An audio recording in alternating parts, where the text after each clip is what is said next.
जो हो गया उसे सोचा नहीं करते, जो मिल गया उसे खोया नहीं करते। सफलता भी उन्हें हासिल होती है जो वक्त और हालात पर रोया नहीं करते। सभी को नमस्कार, विजन यूपीएससी में आपका स्वागत है। दोस्तों, ऑलरेडी हमने यूपीएससी मेंस के general study first, second and third के सिलेबस को देख लिया था। अगर आपने वो वीडियोस अभी तक नहीं देखी तो आप इस वीडियो के डिस्क्रिप्शन में जाकर उन वीडियोस को ज़रूर देखिए। दोस्तों, आज की वीडियो में हम यूपीएससी मेंस के जनरल स्टडी फोर्थ के एग्ज़ाम के बारे में, उसके सिलेबस के बारे में देखेंगे। तो वीडियो को शुरू करने से पहले आप इस वीडियो को लाइक, शेयर एंड चैनल को सब्सक्राइब करना मत भूलिएगा, क्योंकि आपके एक लाइक से हमारा उत्साह और भी बढ़ जाता है। दोस्तों, देखते हैं कि जनरल स्टडी फोर्थ के सिलेबस में क्या क्या है। अब आइए syllabus for main general study fourth, अब इसको रीड कर लेते हैं। इसमें क्या है? General study paper fourth is also called paper fifth of UPSC mains.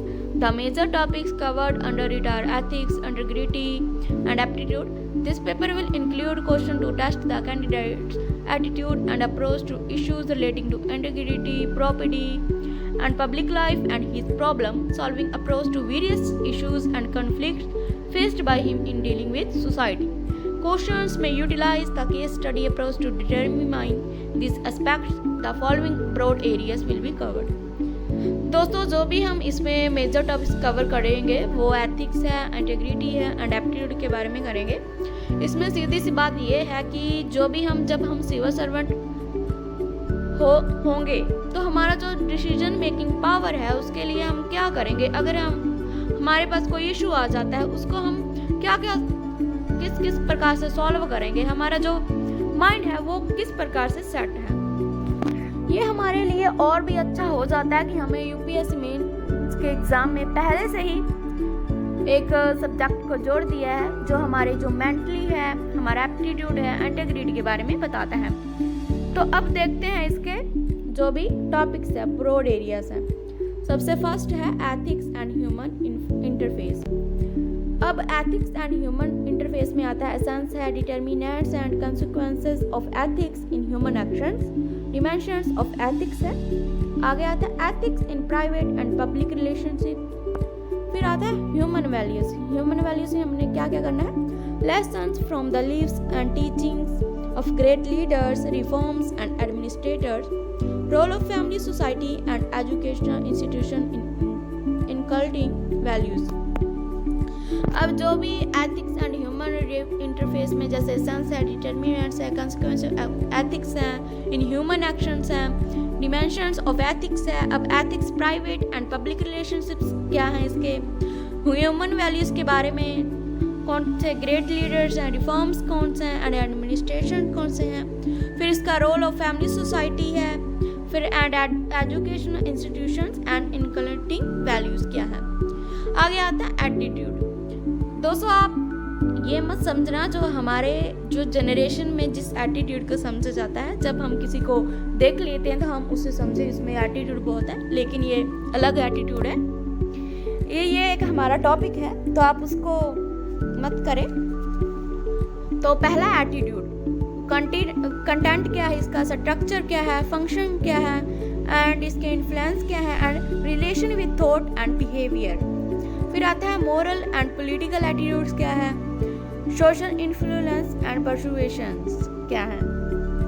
आप इसे अच्छी तरह से करें जो भी इसके टॉपिक्स दिए गए हैं। आगे आता है aptitude and foundational values for civil service, integrity, impartiality and non partnership. Objective है, डेडिकेशन टू पब्लिक सर्विस है, एम्पैथी है, tolerance and compassion towards the weaker section. जो भी हमारा एप्टीट्यूड फंक्शन वैल्यूज हैं फॉर सिविल सर्विस के लिए, integrity है, ऑब्जेक्टिविटी है, डेडिकेशन हमारा कैसे है पब्लिक सर्विस को लेकर, एम्पैथी कैसी है हमारे अंदर, टॉलरेंस क्या है, compassion towards the weaker section के बारे में हम क्या क्या सोचते हैं, विचारते हैं। आगे हमारा टॉपिक है इमोशनल इंटेलिजेंस। इसके जो भी कंसेप्ट हैं and their utilities and applications in administrations and governance. जो भी इमोशनल इंटेलिजेंस के जो भी कंसेप्ट्स हैं उसके यूटिलाइट्स क्या क्या हैं, फिर उसका एप्लीकेशन क्या है गवर्नेंस के में और एडमिनिस्ट्रेशन के में। तो आप इसको अच्छी तरह से कीजिए। आगे आता है contributions of moral thinkers and philosopher from India and the world. अब हमने जो भी कंट्रीब्यूशन है इंडिया एंड वर्ल्ड के रिगार्डिंग जो भी मोरल थिंकर्स हुए हैं एंड फिलोसफर हुए हैं उनका अच्छी तरह से कंट्रीब्यूशन करना है इंडिया लेवल पर और वर्ल्ड लेवल पर।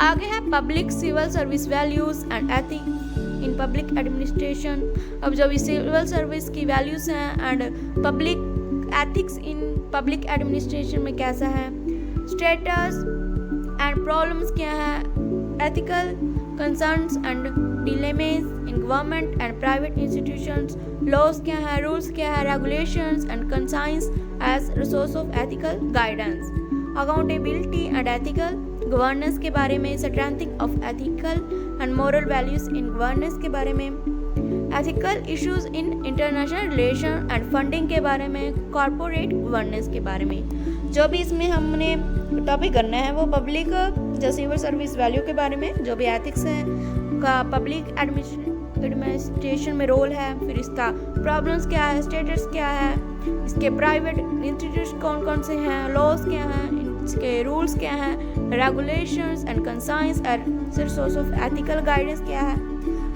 अकाउंटेबिलिटी एंड फिर आता है एथिकल गवर्नेंस के बारे में, फिर स्ट्रेंथिंग कैसा है एथिकल का, मोरल वैल्यूज क्या है गवर्नेंस में और एथिकल इश्यूज क्या हैं इंटरनेशनल रिलेशन के लेकर एंड फंडिंग को लेकर और कॉर्पोरेट गवर्नेंस के बारे में।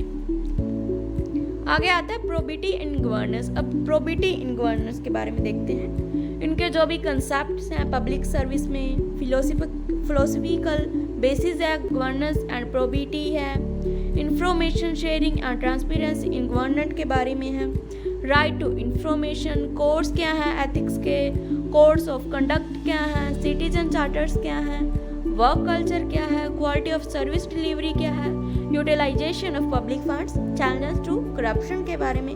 जो भी क्योंकि आज हमारा इंडिया का बहुत बड़ा मुद्दा एक है करप्शन। जब तक हम करप्शन को ख़त्म नहीं करेंगे हमारे इंडिया में से तब तक हमारे इंडिया का विकास नहीं हो सकता। क्योंकि जो गरीब है, एक तरह से गरीब लोग हैं, उनसे जो बड़े अफसर हैं, जो हम कह सकते हैं जो भी सर्विस में हैं लोग, ऑफिसर्स हैं, कोई भी है, तो वो करप्शन लेना नहीं हट रहे हैं। इसमें हम कह सकते हैं कि जब तक करप्शन ख़त्म नहीं होगी तब तक हमारे जो इंडिया की डेवलपमेंट है वो अधूरी की अधूरी रह जाएगी। इसके लिए जो भी हम एक सिविल सर्वेंट होने के नाते कर सकते हैं, हमारा एक तरह से ये बहुत बड़ा चैलेंज है हमारे सामने, हम करप्शन को कैसे रोक सकते हैं। तो ये था हमारा आज जनरल स्टडी 4th के टॉपिक्स हैं। आगे आता है case studies on the above issues. अब हमने केस स्टडी को भी अच्छी तरह से देखना है। जो भी हमने ऊपर टॉपिक किए हैं इनके जो भी केस स्टडी बनते हैं, आपको केस स्टडी जैसे कोई न्यूज़पेपर है, उसका आर्टिकल है, एडिटोरियल है, आपको उस न्यूज़पेपर के बेसिस पर आपको एक केस स्टडी बनाना है। जैसे कि अब करंटली तो मैं देख पा रही हूँ कि हिजाब मुद्दा था। आप अगर सिविल सर्वेंट होने के नाते हिजाब मुद्दे को किस प्रकार देखते हैं, आपका नज़रिया क्या है, आपकी थिंकिंग क्या है, आप उसे किस प्रकार सॉल्व कर सकते हैं, तो इस प्रकार जो भी केस स्टडीज़ हैं वो बन सकेंगी। और कोई योजना को लेकर पॉलिसी है गवर्नमेंट की, वो गरीब लोगों तक नहीं पहुंच रही है, तो आप उसके लिए क्या करेंगे, इस प्रकार आप इसको देखिए और करिए। आई होप कि आपको ये वीडियो अच्छी लगी हो। अगर वीडियो अच्छी लगी हो तो इसे लाइक, शेयर एंड चैनल को सब्सक्राइब करना मत भूलिएगा। अगर आपकी कोई भी इंक्वायरी है तो आप मुझे कमेंट सेक्शन में पूछ सकते हैं। मिलते हैं नेक्स्ट वीडियो में। Thank you.